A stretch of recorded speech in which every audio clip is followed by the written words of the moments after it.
Rejection. Think about it. Rejection. What to do when you're put on red, blocked, and ignored. Have you, my friend, ever tried to call someone's cell phone and the call went straight to voicemail without ringing? Or you heard a message like, the call is not accepting the call at this time, check the number. More than likely, you have been blocked. Have you ever noticed that you sent out a text message and you could see the word read? You see what the person had read your message, but the person would not acknowledge the message. Or you have been blocked on social media, and worse than that, but not least, or last but not least, you have been in the presence of someone and that person treated you were not in existence. He or she totally ignored you. Some of you have experienced the thing that I'm talking about. And you know that you hadn't done anything to your knowledge to this particular person. This is what you should do if you run into anything like this. It is called, wait for it, nothing.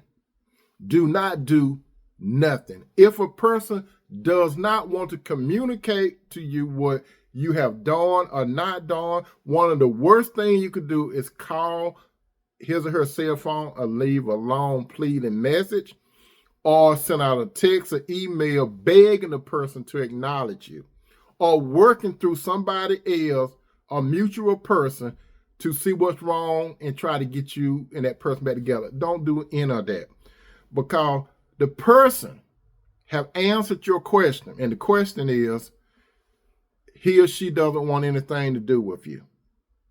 That's all to it. And he or she think that you are one of the X-Men, Professor X, and can read his or her mind. You don't have time for that foolishness. This, my friend, is telling you, you do not chase, you do not beg, and you do not run for clarity. You do not need any closure. And think a little deep about this.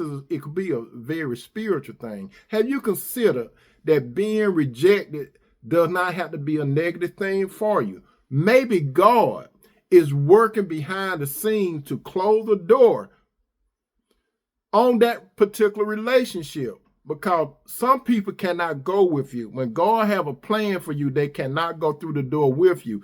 God wants to elevate you, and that person does not supposed to walk with you any longer, because he or she can hinder what God wants for you to do. Therefore, they are doing you a favor when they reject you. Don't look at rejection as negative. And once you walk through the valley, my friend, and God placed you on that high mountain, and you're like an eagle, you can look down, and you'll be able to see from a different perspective that your light is shining brighter and brighter and brighter the farther, or the further, to say it differently, the further you get from that particular individual. Bottom line is this, my friend, when it comes to rejection, view it as a blessing.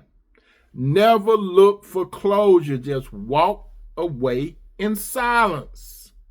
As it is written in the book of Ephesians, at chapter 5:13, but all things, they are reproved or made manifested by the light. For whatsoever does make manifest is light. Checkmate. Remember this, believe this, say la vie, and amen.